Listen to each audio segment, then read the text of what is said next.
Marami ba kayong papaya dyan? Tapos nasasayang lang, hinain lang ng mga ibon. Pues, papahalagahan natin yan. Gawin nating papaya okoy. At the same time, pwede nyo ibinta kung marami naman kayong papaya. Ayan ang papaya natin. Balatan natin yan. Yan. And then, pagkatapos, hiwa-hiwain natin. Tanggalan natin ang buto. Kudkurin natin sa grater na malalaki ang butas. Ayan yung malalaki ang butas niya. Dapat ganyan. And then, nahiwa na siya. Yun yung texture niya. Yun yung kinalabasan niya.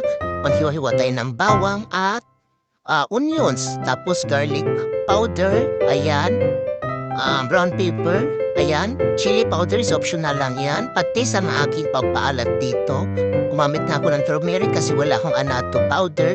Kung may anato powder kayo, anato powder gagamitin nyo, pero mas healthy sa akin, ang turmeric yan ang ginagamit ko. Tapos seasonings powder, i-mix nyo mabuti, dapat dalawang kamay yan, kaso yung isang kamay ko nakahawak sa cellphone, di na kayo nang tagay ng tubig dyan, ha?